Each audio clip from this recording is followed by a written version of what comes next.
Lambretta का नाम आपने पहले शायद ही सुना होगा, पर ये भारत में लॉन्च होने वाली one of the first scooter थी। इसके कंपैरिजन में वेस्पा, पियाजियो और Bentley most of the Indians के लिए काफी फेमिलियर नेम्स हैं। आज के टाइम में इन सभी इटालियन मैन्युफैक्चरर्स की बाइक्स भारत में काफी रेयर हैं, लेकिन RS 457 और न्यू टुआनो 457 के साथ एप्रिलिया एक बार फिर से भारत में इटालियन ब्रांड्स को पॉपुलर कर रहा है। हेलो राइडर्स, ये है द रूट राइडर शो और आज की इस वीडियो में हम बात करने वाले हैं बेनेली के फेलियर से लेकर एप्रिलिया की पॉपुलैरिटी तक भारत और वर्ल्ड में इटालियन ब्रांड्स की अमेजिंग जर्नी के बारे में। So let's begin. पिछली कई वीडियोस में मुझे एक कमेंट बार बार दिख रहा था जिसमें बेनेली के ऊपर वीडियो रिक्वेस्ट की गई थी। ऑलमोस्ट एक डेकेड पहले भारतीय यंगस्टर्स के बीच बेनेली 300i और 600i की एक अलग ही पॉपुलैरिटी थी, क्योंकि 300cc पैरेलल ट्विन और 600cc इनलाइन 4 इंजन की वजह से इनकी परफॉर्मेंस और आवाज बहुत ही स्पेशल थी।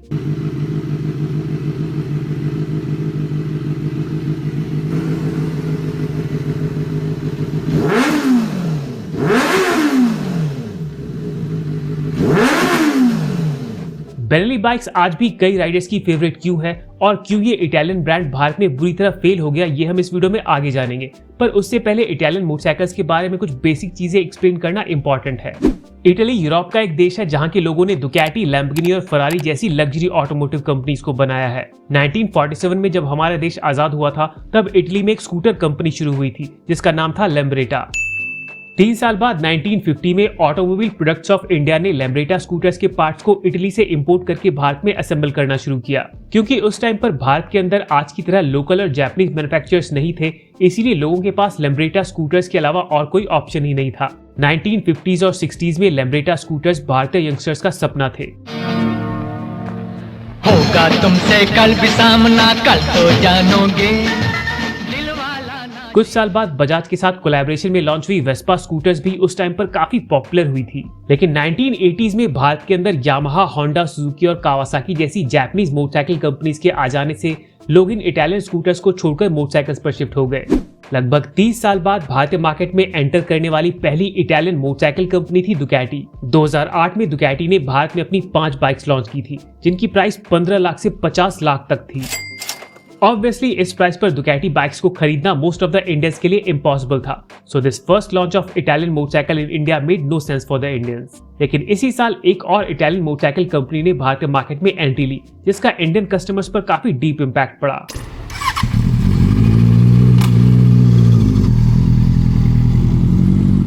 TNT 899 भारत में बेनेली की पहली मोटरसाइकिल थी। 899cc इनलाइन ट्रिपल इंजन के साथ इसकी मैक्सिमम पावर थी 118 HP और अराउंड 7 लाख की प्राइस पर ये most of the upper class bike enthusiast के लिए काफी अट्रैक्टिव सुपर बाइक थी। इसके बाद बेनेली ने भारत में TNT 300i और 600i को भी लॉन्च किया। 2,90,000 और 6,20,000 की प्राइस पर ये दोनों बाइक्स काफी सारे बायर्स के बजट में थी, इसीलिए मेट्रो सिटीज में कई बाइक इंथुजियास्ट ने इन इटालियन बाइक्स को खरीदा। बेनेली 300i के पैरेलल ट्विन और 600i के इनलाइन 4 इंजन की वजह से इनके एग्जॉस्ट साउंड में एक अलग ही यूनिकनेस फील होती है। स्पेशल एग्जॉस्ट नोट और काफी अमेजिंग इटालियन डिजाइन की वजह से इन बाइक्स को लोगों का काफी ज्यादा अटेंशन मिलता है। इन रीजंस के साथ ही इंप्रेसिव परफॉर्मेंस की वजह से भारतीय बाइकर कम्युनिटी में बेनेली बाइक्स की एक अलग ही इंपॉर्टेंस क्रिएट हो गई। 2015-16 में भारतीय मार्केट के अंदर बेनेली की ग्रोथ डिसेंट थी। इसी टाइम पर 2019 तक 12 नई बाइक्स लॉन्च करने के साथ ही बेनेली ने भारत में अपना मैन्युफैक्चरिंग प्लांट शुरू करने की प्लानिंग भी कर ली थी, लेकिन अनफॉर्चुनेटली बेनेली का ये फ्यूचर प्लान सक्सेसफुल नहीं हो पाया।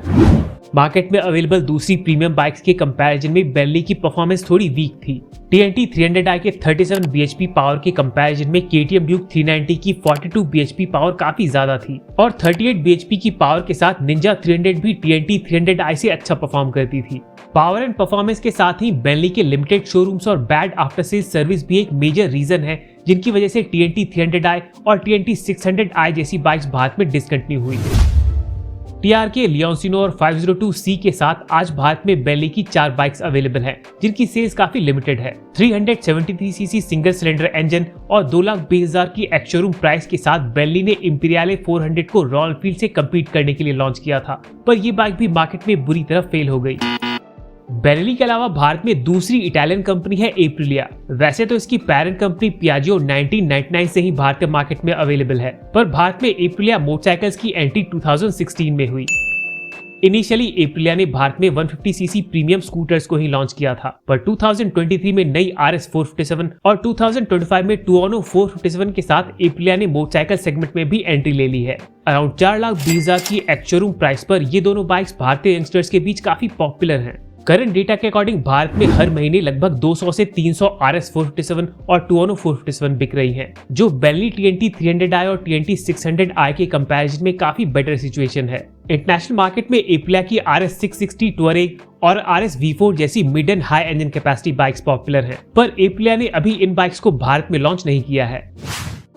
इटली की लग्जरियस मोटरसाइकिल कंपनी दुकैटी भारत में अपनी ऑलमोस्ट सारी बाइक्स ऑफर करती है, लेकिन एक्सट्रीमली हाई प्राइस की वजह से इन बाइक्स को खरीदने वालों का नंबर एक्सट्रीमली लो है। दुकैटी की सबसे सस्ती बाइक स्क्रैम्बलर आइकन की on road price almost 12 lakh है, जिसे अफोर्ड करना सिर्फ प्रिविलेज लोगों के लिए ही पॉसिबल है। भारत में दुकैटी बाइक्स के ओनर लिस्ट में MS धोनी, जॉन एब्राहम और शाहिद कपूर जैसे सेलिब्रिटीज का नाम शामिल है, जो दुकैटी ब्रांड की प्रीमियमनेस को और भी स्ट्रॉन्ग बनाता है। प्रीमियम मोटरसाइकिल ब्रांड्स की लिस्ट में इटली की MV अगुस्ता का नाम भी काफी फेमस है। मोटरसाइकिल रेसिंग के फील्ड में 75 वर्ल्ड टाइटल्स के साथ MV अगुस्ता की लेगेसी काफी रिच रही है। एक्सेप्शनल इंजीनियरिंग और आइकॉनिक इटालियन डिजाइन के साथ MV अगुस्ता की बाइक्स दूसरी यूरोपियन और जापानीज बाइक से काफी अलग फील होती हैं। F4 MV अगुस्ता की सबसे पॉपुलर मोटरसाइकिल है, जिसे दुकैटी 916 को डिजाइन करने वाले फेमस इटालियन डिजाइनर मासिमो ताम्बुरिनी ने डिजाइन किया था। ये बाइक 1999 में लॉन्च हुई थी और एज यू कैन सी इसका डिजाइन आज भी काफी अपीलिंग लगता है। F4 की तरह दूसरी MV अगुस्ता बाइक्स में भी एक यूनिक इटालियन टच देखने को मिलता है। रश, ब्रूटाले और सुपर वेलोस MV अगुस्ता की काफी स्टाइलिश बाइक्स हैं, जो काफी पावरफुल होने के साथ ही काफी एक्सपेंसिव भी हैं। MV अगुस्ता बाइक्स भारत में अवेलेबल नहीं है, पर इंटरनेशनल मार्केट में इन बाइक्स को काफी स्पेशल माना जाता है। अपनी शुरुआत से ही MV अगुस्ता की फाइनेंशियल कंडीशन काफी अनस्टेबल रही है। कुछ टाइम पहले तक KTM की parent company Pierer Mobility MV Agusta में काफी बड़ा शेयर होल्ड करती थी, पर अब MV अगुस्ता ने खुद को इंडिपेंडेंट डिक्लेयर कर दिया है। इस वीडियो में अब तक डिस्कस हुई सारी इटालियन कंपनीज के बारे में आपने पहले भी सुना होगा, लेकिन बिमोटा, मोटो गुज्जी और मोटो मोरिनी के बारे में आप शायद ही जानते होंगे। अपनी एक पुरानी वीडियो में मैंने मोटो मोरिनी कोर्सारो 750 के कुछ विजुअल्स यूज किए थे, जिसके बारे में कई व्यूअर्स ने कमेंट करके पूछा। 2023 में डेवलप हुई कोर्सारो 750 मोटो मोरिनी की लेटेस्ट स्पोर्ट बाइक है, जिसमें 750 सीसी V twin इंजन के साथ काफी स्टाइलिश डिजाइन यूज किया गया है। दूसरे इटालियन मैन्युफैक्चरर्स की तरह मोटो मोरिनी भी काफी पुरानी कंपनी है, लेकिन लोकल सेंट्रिक अप्रोच की वजह से इसने कभी भारत में एंटर करने की कोशिश की ही नहीं। मोटो मोरिनी की तरह मोटो गुज्जी भी लगभग 100 साल पुरानी कंपनी है, जिसने first centre stand, first wind tunnel और फर्स्ट 8 सिलेंडर इंजन बनाने के साथ ही मोटरसाइकिल फील्ड में कई इनोवेशंस किए हैं। इंटरनेशनल मार्केट में लिमिटेड रीच के साथ ही मोटो गुज्जी भारत में भी सिर्फ एक ही बाइक ऑफर करता है, जिसकी सेल्स एक्सट्रीमली लो है। एंड में मैं एक और इटालियन मैन्युफैक्चरर के बारे में डिस्कस करना चाहता हूँ, जिसका नाम है बिमोटा।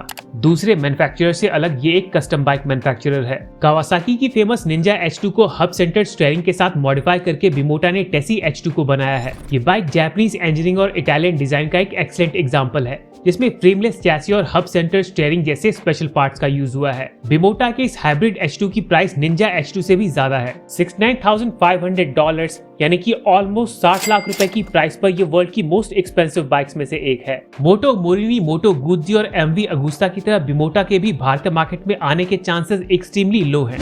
दिल्ली, मुंबई, चेन्नई और कोलकाता जैसे बड़े शहरों में दुकैटी की प्रेजेंस डिसेंट है, पर हाई प्राइस की वजह से छोटे शहरों में इसकी अवेलेबिलिटी ऑलमोस्ट जीरो है। इन सारे इटालियन ब्रांड्स में से सिर्फ बेंटली और एप्रिलिया ही इंडिया में मास लेवल पर पॉपुलर हो पाई हैं। मे बी अगर फ्यूचर में कुछ दूसरी Italian companies 200 to 400 CC bikes के साथ भारत में एंटर करें, तो मार्केट में इटालियन, इंडियन और जापानीज ब्रांड्स का काफी इंटरेस्टिंग ट्रायंगल देखने को मिल सकता है। इटालियन मोटरसाइकिल ब्रांड्स की तरह मैंने चाइनीज मोटरसाइकिल ब्रांड्स पर भी एक डिटेल वीडियो बनाई है, जिसे आप आई बटन और डिस्क्रिप्शन में दिए लिंक पर जाकर देख सकते हैं। ये वीडियो अगर आपको पसंद आई हो तो प्लीज लाइक करें। बाइक्स और कार से जुड़ी और भी अमेजिंग वीडियोस के लिए सब्सक्राइब करें। Ride safe to ride again. See you in the next one. Yo, microphone check, make it a microphone check.